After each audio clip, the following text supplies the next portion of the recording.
hey man, if things aren't laying themselves out in front of you, the way that is necessary for you to live a full and engaged life and not be cynical and bitter and twisted and cruel and vengeful and disappointed and all of that, it's just possible that you're not aiming at the right thing.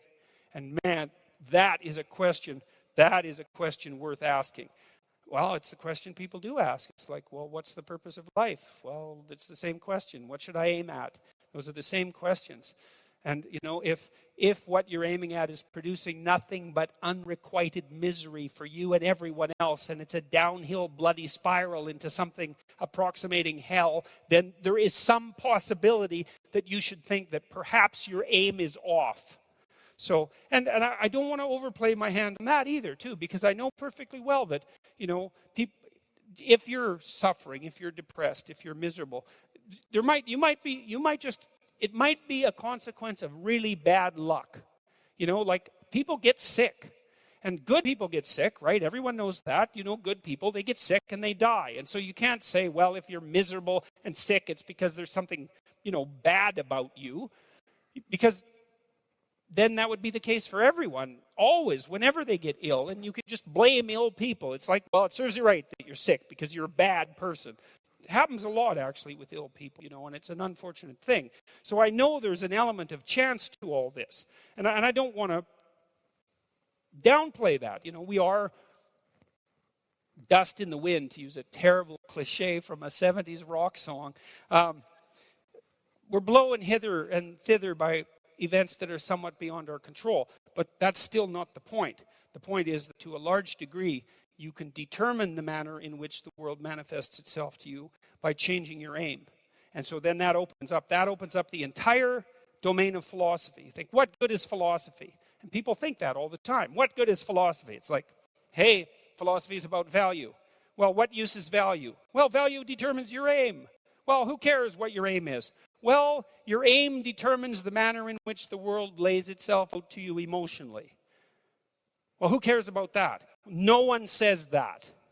The argument stops there because no one, especially no one who's been seriously hurt or seriously depressed, like in pain, no one ever says, oh, well, who cares about that? Because if you can say that about your pain, all that means is you actually haven't been in pain. Because if you're in enough pain, you will not say that, that's for sure. So, you need to know what to aim at. So, now you aim at something, you got a goal, and then you see that you're making progress towards the goal. That's a good thing. That makes you happy. It actually, technically, there's a system, dopamine system, neurochemical system. Same system, by the way, that cocaine and methamphetamine and opiates activate, which is why people like to take those drugs. And it tells you that you're moving forward in the manner that you should be according to the dictates of your plan. Doesn't necessarily tell you whether you have a good plan. That's a more complicated problem, because who knows if you have a good plan. But one thing that you could know is that a plan is better than no plan. That's a really useful thing to know, especially if you're kind of drifting.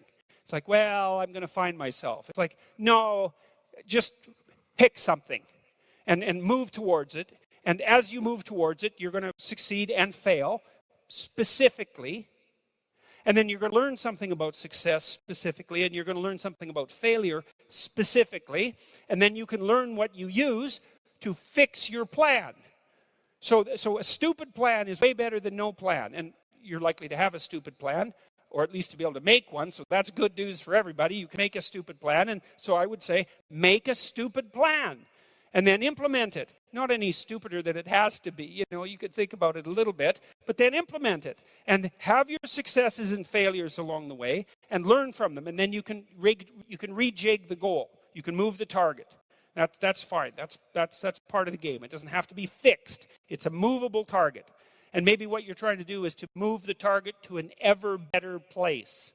So you're moving towards a target, and at the same time you're moving the target, right?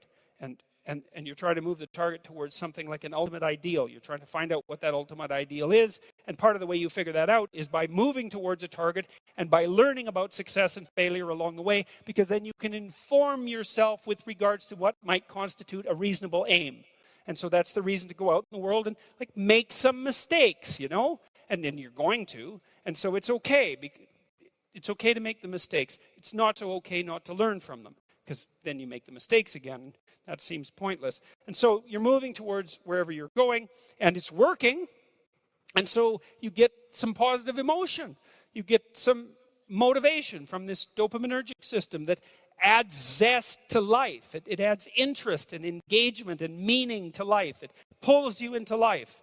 And that's worth thinking about, I would say, because if you think about it, you know, might wonder about whether or not you should be engaged in life. And then if all of a sudden you're doing something, and because you're doing it, you get engaged in life, then it seems like that might be the very definition of a good thing. It's evidence. The engagement is evidence that you're actually doing a good thing, a worthwhile thing in life with all its suffering and misery and brutality. It's like you've got a pathway, you've got an aim, you're moving forward, you're engaged. Excellent. Your nervous system, very deep down, this dopaminergic system. It's associated with a part of the brain called the hypothalamus. It's a really, really old part of the brain. It's not some new thing that popped up like 15,000 years ago. It's ancient. It's there to orient you in the world. It's part of the instinct for meaning that I talked about in chapter 7. Do what is meaningful and not what is expedient. It's a deep, deep instinct. And way down in your psychophysiological structure, not as far down as the serotonin system, but like next level up. And so if it's saying, hey man, you're on the right track, it's like, that's worth noticing.